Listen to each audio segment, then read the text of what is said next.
मुंबई का पहला अस्पताल ग्लेनईगल्स अस्पताल को मिला वर्ल्ड स्ट्रोक ऑर्गेनाइजेशन और नब advanced stroke centre certification. Parel स्थित ग्लेनईगल्स अस्पताल ने न्यूरोलॉजी के क्षेत्र में बड़ी सफलता हासिल की है। यह मुंबई का पहला अस्पताल बन गया है जिसे वर्ल्ड स्ट्रोक ऑर्गेनाइजेशन WSO और नब द्वारा एडवांस्ड स्ट्रोक सेंटर सर्टिफिकेशन मिला है। ये सर्टिफिकेशन अस्पताल की स्ट्रोक मरीजों के लिए तेज और सही इलाज की क्षमता, आधुनिक सुविधाओं, अनुभवी डॉक्टरों की टीम और बेहतर इलाज के परिणामों को देखते हुए दिया गया है। इस मान्यता के लिए अस्पताल के इंफ्रास्ट्रक्चर, इमरजेंसी सिस्टम, इलाज की प्रक्रिया और मरीजों की रिकवरी का गहराई से मूल्यांकन किया गया।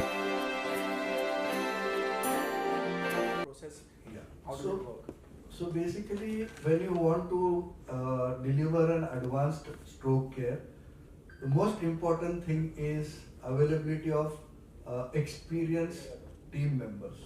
So right from the ER till the thrombectomy, what we do on the state-of-the-art cath lab, it is AI integrated state-of-the-art cath lab. But more important is neuroimaging also. So MRI based protocol does help us to give comprehensive advanced stroke care, timely advanced stroke care, because time is of essence in delivering good outcomes in any acute stroke patient. So these patients who come to us within the first window period of 24 hours, we activate the code stroke. And to assess the timing of onset of stroke, many a times we take help of the MRI. Certain MRI characteristics tell us that the stroke is older than 24 hours or it is hyperacute. It has occurred just in few seconds or few minutes back.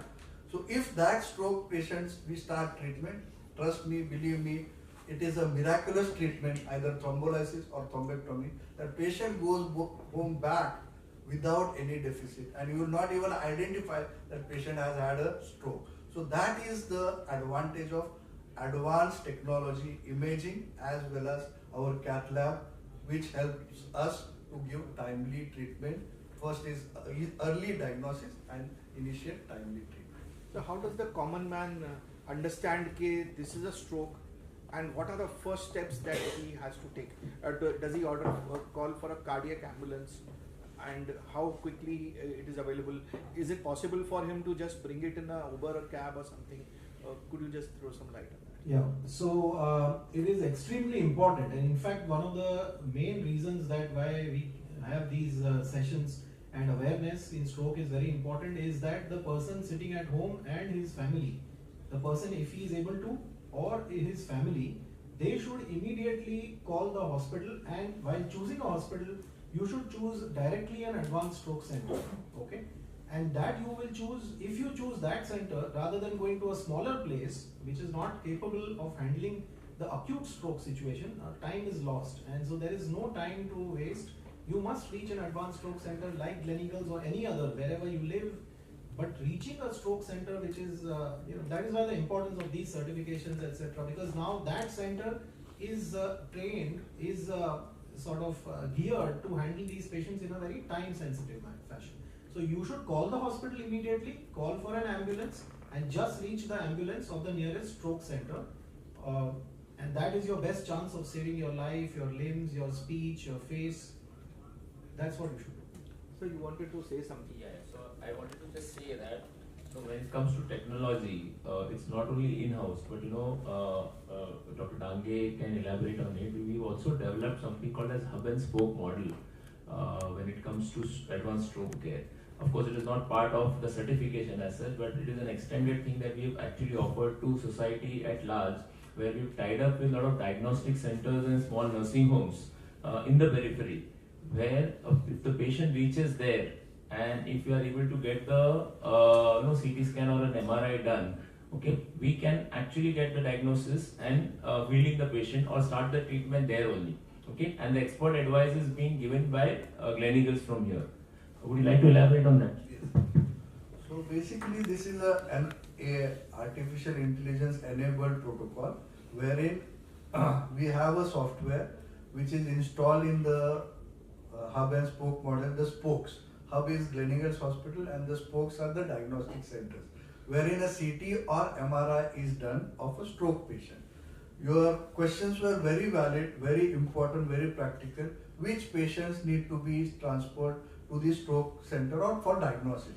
One is the symptoms of be fast, losing balance acutely, eye signs that the diplopia, sudden loss of vision in one or both eyes, or face becomes asymmetric, arm becomes weak, or there is difficulty in speaking.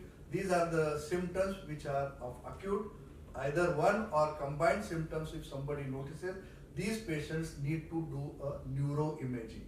It is very, very important not to start any treatment at home or give aspirin, which can be very dangerous sometimes in hemorrhagic stroke. So these patients first need to be diagnosed or go to a CT scan or MRI center, because stroke has to be diagnosed by only neuroimaging. Now, if this is of the brain.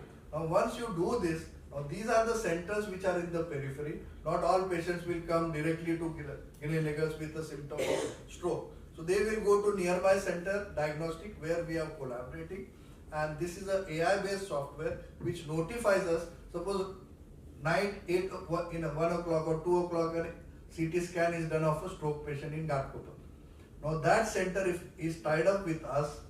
The imaging, the CT scan machine itself, the console notifies us through this AI-enabled software that the patient is having stroke, whether it is a hemorrhagic stroke or a ischemic stroke, and we get notification on our mobiles.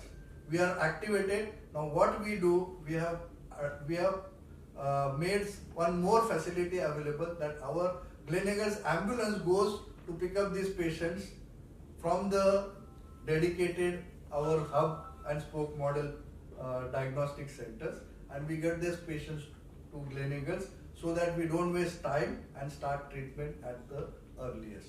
So this is AI enabled diagnosis, helps us to identify stroke patients in the periphery, and then our infrastructure is available which can help these stroke patients in the society to time sensitive treatment, and that's why World Stroke Organization was very happy to certify us as one of the advanced stroke care center. And we are expanding to 10 centers, because 10 centers I think so is more than enough to have patients 24/7 and get them for treatment. One is diagnosis, starting faster treatment, and then getting them for mechanical thrombectomy, because we have a state-of-the-art cath lab in our institute. Just one point I wanted to make. We look at our stroke patients every 3 months, and we see that our quality is maintained. So as we were discussing, it's not just a question of patients coming to us. It's also a question of maintaining our own quality.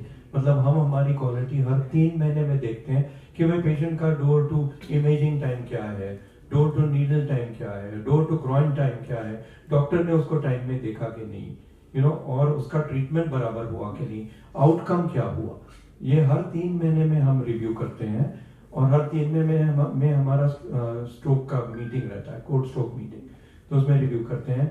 और WHO NABH हमको हर 2 साल में ये परीक्षा में से फिर से लेके जाने वाला है। तो ऐसा नहीं है कि आज हमने पास कर दी परीक्षा इसलिए हम परमानेंटली एक्सेलेंट हो गए, नहीं, ये कंटिन्यूअस प्रोसेस है, quality is a continuous process. और हमारा ये इस पे भर है कि हॉस्पिटल अच्छा होना चाहिए, मतलब the key issue is that the hospital quality should keep on rising, क्योंकि quality is a continuous process, वो कभी कभी completely अचीव होती नहीं है, but we are continuously in this process। हम देखते हैं कि हमारा door to imaging time 20 minutes के नीचे हो, हमारा इमेजिंग टाइम 10 मिनट्स के नीचे हो, हमारा door to needle time 60 minutes अभी 45 मिनट्स के नीचे हो, पर इसके लिए हमको कंटिन्यूअसली स्ट्राइव करना पड़ता है। और तो ये हमारा क्वालिटी केयर का जो है, ये आपके लिए प्रॉमिस है कि ग्लेनईगल्स आपको, और WSL ने इसको सर्टिफाई किया कि ये प्रॉमिस सही है, मतलब ये प्रॉमिस, क्योंकि प्रॉमिस तो सभी लोग करते हैं, लेकिन there must be a international body certified, and then of course NABH दोनों ने सर्टिफाई किया है। और WHO के बारे में मैं बता देता हूँ कि 2006 में WHO सेटअप हुआ है, और WHO जो है वो WHO के साथ अफिलिएटेड है। It is the biggest organization in the world for global stroke, और इसका आइडिया है कि ट्रीटमेंट प्रिवेंशन का कंप्लीट अवेयरनेस होना चाहिए इस दुनिया में, और 12 million people suffer from strokes every year. 12 million मतलब आधी बम्बई की पॉपुलेशन स्ट्रोक होती है in 1 year. So just imagine कि प्रीवियस स्ट्रोक्स को अगर कंबाइन कर दिया जाए तो millions of people are having stroke. And तो इसका अवेयरनेस जो है वो WHO कर रहा है। और मैं अगेन फक्र के साथ कहता हूँ कि WHO का प्रेसिडेंट जो है वो इंडियन है, डॉक्टर जयराज पंडियन हमारे दोस्त ही हैं। And he has been a prime driver for stroke in India. And Indian stroke association जो है वो भी एक बड़ी एसोसिएशन है जिसमें अबाउट 1000 न्यूरोलॉजिस्ट है, और ये एसोसिएशन भी स्ट्रोक के लिए करती है। तो WHO, Indian stroke association, NABH, ये बड़े ऑर्गेनाइजेशन है for stroke in India.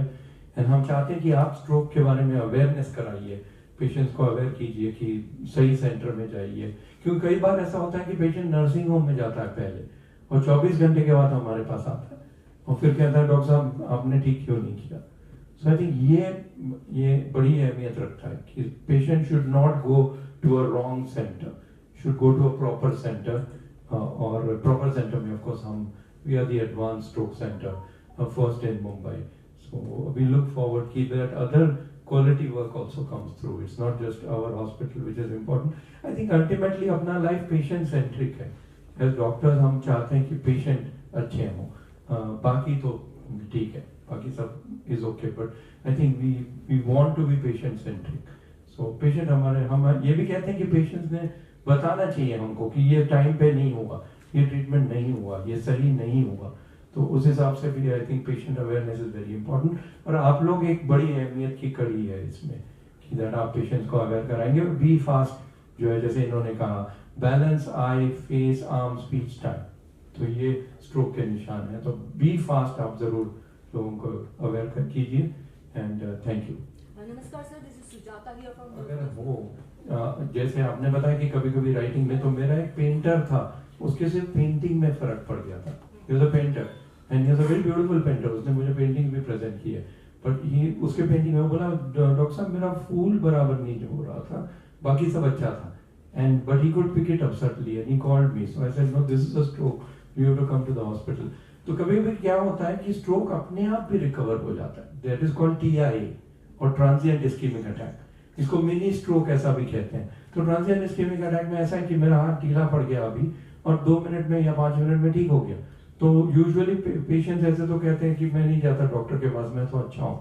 Doctor के पास जाता है तो डॉक्टर कहता है तू अच्छा ही है, अभी क्या जरूरत है और कुछ करने की। बट इसमें स्ट्रोक होता है और कई लोगों में 25% लोगों को 1 महीने के अंदर बड़ा स्ट्रोक होता है। तो ये एक बड़ा वार्निंग साइन है। जैसे चेस्ट पेन को लोग निग्लेक्ट नहीं करते, छाती में दर्द हो गया तो जरूर हॉस्पिटल पहुंच जाते हैं, लेकिन TIA जिसको हम कहते हैं, जिसमें ट्रांजिएंटली हाथ ढीला पड़ गया, ट्रांजिएंटली बोलने में फर्क पड़ गया, निग्लेक्ट कर देते हैं, डॉक्टर्स भी निग्लेक्ट कर देते हैं। तो TIA के बारे में आपको अवेयरनेस करना भी बहुत जरूरी है कि भाई transient symptom is not transient disease. मतलब अगर सिम्टम ट्रांजिएंट हो तो डिजीज ट्रांजिएंट नहीं है।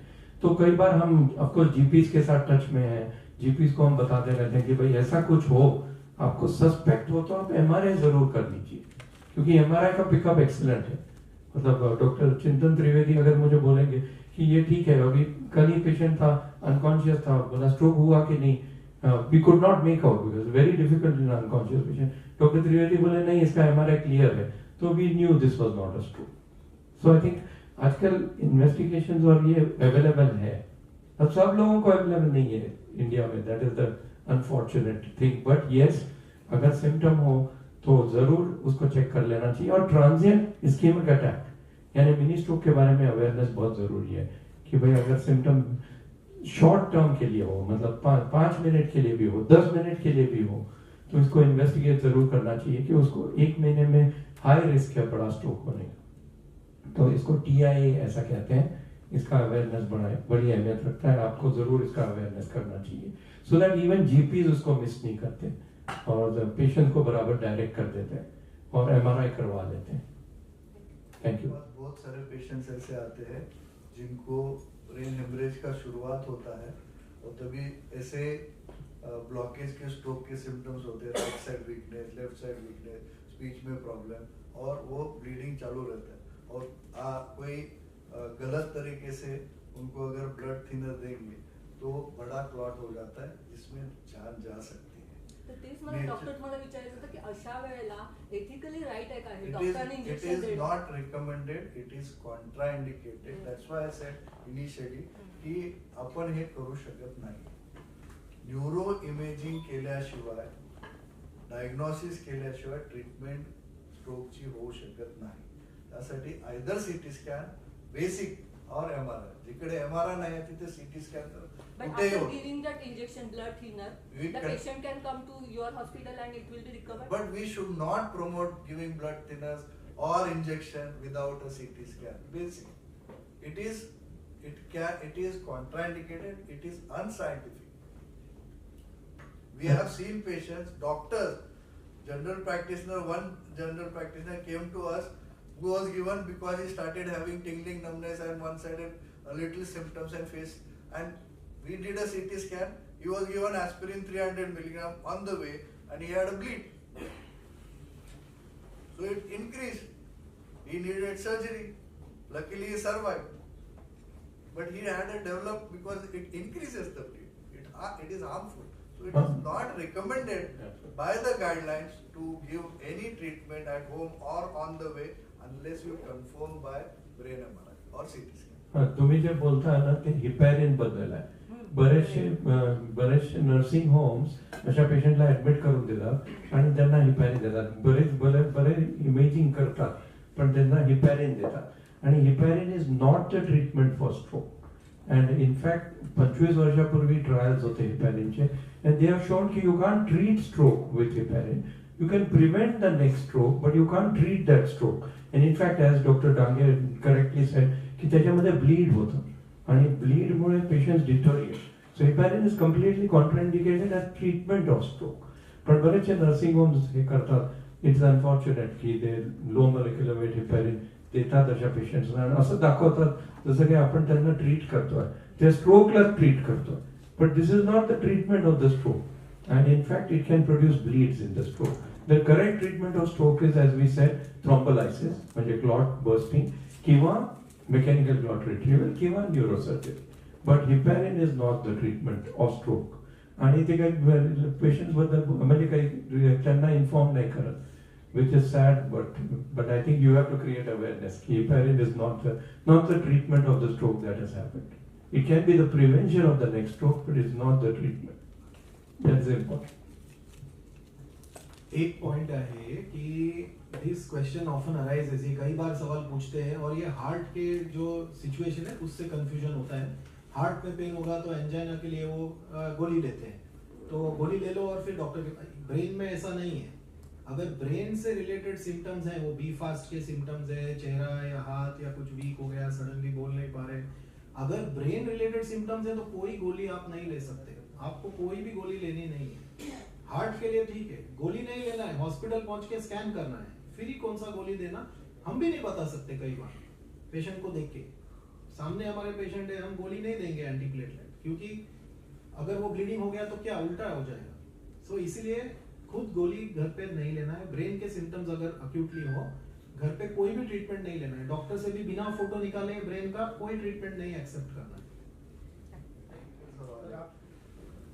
इसमें टाइम सेंसिटिव बहुत इम्पोर्टेंट है. टाइम का, जब मरीज अगर पहले 4-5 घंटे में आए जैसे मैंने बोला, तो वो नॉर्मल 2-3 दिन में वापस जा सकते हैं. उसको बड़ा स्ट्रोक भी हो, अगर वो विंडो पीरियड 3-4 घंटे में आए, हम उसको थ्रोम्बोलाइसिस करें, फिर मैकेनिकल क्लॉट रिट्रीवल करें. ये टाइम सेंसिटिव ट्रीटमेंट है. जैसे हमने बहुत बार अनुभव किया है कि 3-4 घंटे में अगर पेशेंट आए हैं तो टेबल पे वो इम्प्रूव होते हैं. जैसे हम क्लॉट निकालते हैं, उनका ताकत बढ़ता है, बात करना शुरू कर देते हैं. जैसे क्लॉट हम निकालते हैं तो वो बात करना शुरू कर दे. इतना रिवॉर्डिंग ट्रीटमेंट है इसका, थ्रोम्बोलाइसिस का भी और मैकेनिकल थ्रोम्बेक्टोमी. बट अगर डिलेड आ गया तो तब तक वो पेशी डैमेज होते हैं. कई सारे पेशी डैमेज होते हैं, कई बचे हुए रहते हैं, तो फंक्शन चला जाता है. फिर टाइम ज्यादा लगेगा, रिहैबिलिटेशन लगेगा, फिर इम्प्रूव हो जाते हैं. बट ट्रीटमेंट देने से ये गाइडलाइंस के हिसाब से और एक्सपीरियंस से अभी स्ट्रोक के ऊपर 25 इयर्स से नया नया टेक्नोलॉजी आया है, उसमें ये पता चला है कि मैकेनिकल थ्रोम्बोटोमी और थ्रोम्बोलाइसिस जरूर हेल्प करता है क्वालिटी ऑफ लाइफ में। जरूर मतलब वो बियॉन्ड प्रूफ है कि उसको वो इफेक्टिव ट्रीटमेंट है। सो ट्रीटमेंट देना टाइमली बहुत ही जरूरी है। तो कितने दिनों में अप्रोक्सीमेटली, एक हफ्ते में, 10 दिन में? सो अगर डेफिसिट ज्यादा नहीं है, मेजर स्ट्रोक नहीं है, तो एक हफ्ते 15 दिन के अंदर मरीज काम पे जा सकते हैं। बट अगर डिलेड आ गया, मेजर स्ट्रोक है, ब्लॉकेज है, और टाइम बहुत इंपॉर्टेंट है इसमें, और ऑफ कोर्स नेचर भी है, कभी कभी कोलैटरल शुरू हो जाते हैं, दूसरी तरफ से ब्रेन को प्रोटेक्ट करता है नेचर, तो उसमें डेफिसिट्स कम रहते हैं, जल्दी रिकवरी होती है। तो इसके बाद उसको किस चीज का ख्याल रखना चाहिए डाइट के ऊपर? प्रिवेंशन के बारे में आपने प्रश्न जो पूछा वो भी इम्पोर्टेंट है कि प्रिवेंशन ऐसा है कि हम पक्का करते हैं कि क्यों हुआ ये स्ट्रोक। क्योंकि कई बार मेरे को पेशेंट पूछते हैं कि भाई डॉक्टर साहब स्ट्रोक क्यों हुआ मेरे फादर को, ये आप बताइए क्यों हुआ। तो इसको बोलते हैं मैकेनिज्म और कॉजेशन ऑफ स्ट्रोक। तो क्या ये हार्ट में से क्लॉट्स गए ब्रेन में जिसकी वजह से स्ट्रोक हुआ, क्या उनकी आर्टरीज खराब है जिसकी वजह से स्ट्रोक हुआ, या क्या उनका खून खराब है जिसकी वजह से स्ट्रोक हुआ। तो इसका जो है डायग्नोसिस हमको करना जरूरी रहता है। तो 2D को करते हैं हार्ट का कि भाई हार्ट में क्लॉट्स है कि नहीं, एंजियोग्राफी करते हैं हम, डिजिटल सब्ट्रैक्शन एंजियोग्राफी करते हैं डॉक्टर डांगे के साथ कि भाई यहाँ पे बीमारी है क्या, यहाँ बीमारी है तो हम स्टेंट डाल सकते हैं और नेक्स्ट स्ट्रोक प्रिवेंट कर सकते हैं। अब हमको ये समझाना बहुत जरूरी रहता है कि ये इस स्ट्रोक का ट्रीटमेंट नहीं है, जैसे हमने हेपेरिन के बारे में कहा, ये इस स्ट्रोक का ट्रीटमेंट नहीं, ये प्रिवेंशन है अगले स्ट्रोक का। तो इसके लिए हम फिर स्टेंट डालते हैं कि भाई अगले टाइम स्ट्रोक ना हो, या फिर हम ब्लड थिनर देते हैं, जैसे हेपेरिन दे सकते हैं, वॉरफेरिन दे सकते हैं, रिवरोक्साबैन करके दवा है। लेकिन इसके लिए हमको प्रिवेंशन के लिए एज फार एज पॉसिबल हमको पता होना चाहिए कि क्यों हुआ स्ट्रोक। ऑफकोर्स 70% लोगों में समझ जाता है क्यों हुआ, 30% में फिर भी नहीं समझता। तो फिर हम टेस्टिंग आगे भी कर सकते हैं, जैसे होल्टर करते हैं पेशेंट्स का कि क्यों हुआ स्ट्रोक, और फिर उसकी दवा देते हैं, जैसे एस्पिरिन, क्लोपिडोग्रेल, आपने सुने होंगे ये नाम, और स्टैटिन्स, अलग अलग दवाइयां जो प्रिवेंट करते हैं स्ट्रोक। फिर उसके आगे ऑफ कोर्स लाइफस्टाइल मॉडिफिकेशन, जैसे कि exercise every day, walk half an hour every day, वो सब, और फूड डाइट, ऑफ कोर्स आपका डायबिटीज का कंट्रोल, क्योंकि आधे हमारे स्ट्रोक के पेशेंट्स नहीं 75% डायबिटिक रहते हैं, तो उनका शुगर का कंट्रोल, ब्लड प्रेशर का कंट्रोल, ये सब करके एक कॉम्प्रिहेंसिव स्ट्रोक केयर होती है। तो ये कॉम्प्रिहेंसिव स्ट्रोक केयर भी एडवांस स्ट्रोक सेंटर का मकसद है। तो हम कॉम्प्रिहेंसिव स्ट्रोक केयर भी करना चाहते हैं क्लिनिकल्स में, और हम करेंगे जरूर। सर, ये जेनेटिक प्रॉब्लम में फोकस में आ रहा है जनरली ब्रेन की बीमारियों में, और ये सवाल आपने अच्छा पूछा है। ऐसे कई जीन्स होते हैं जो यंग एज में भी स्ट्रोक, बचपन में भी स्ट्रोक कर सकते हैं, 20 साल भी नहीं, बट बच्चों में भी स्ट्रोक होता है, उसको पीडियाट्रिक स्ट्रोक बोलते हैं। तो जेनेटिक फैमिलीज में जैसे कई जीन्स होती हैं जो बॉडी में अलग अलग प्रोटीन्स को कंट्रोल करती हैं, और जैसे ब्लड वेसल में इन्फ्लेमेशन हो या कोई केमिकल्स ब्लड में बढ़ जाएं, और कई ऐसी बीमारियां हैं जो जेनेटिक्स होती है, बट लार्जली ये फैक्टर्स को आज तक इग्नोर किया गया है। और जो सबसे कॉमन फैक्टर्स हैं diabetes, blood pressure, heart disease, smoking, lack of activity, physical inactivity and heart disease, तो ये सब पे बहुत ध्यान दिया है, और जो सही भी है, जो बहुत कॉमन है। लेकिन ऐसे जरूर यंग स्ट्रोक्स होते हैं, और यंग स्ट्रोक भी बहुत इंपॉर्टेंट होता है। और जैसे अभी भी हम भी देख रहे हैं कि कई यंग लोगों में 20 साल में, 30 साल में लार्ज वेसल ऑक्लूजन होता है। तो कई जेनेटिक फैक्टर्स हैं, काफ़ी नोन हैं और काफ़ी अननोन भी हैं, और इस पे स्टडी चलती है। लेकिन ये फैक्टर्स ज़रूर एक स्मॉल रोल प्ले करते हैं, और जो भी अप्रोप्रिएट सिचुएशन है, जो पेशेंट्स हम देखते हैं, अगर हमको लगता है कि अगर पॉसिबल है, इसके लिए कोई स्पेशल टेस्ट होते हैं जो सब में नहीं भेजते, लेकिन जो यंग पेशेंट है जिसमें और कोई रीज़न मिल नहीं रहा है स्ट्रोक का, तो उनमें ये जेनेटिक फैक्टर्स के टेस्टिंग भी हम करते हैं।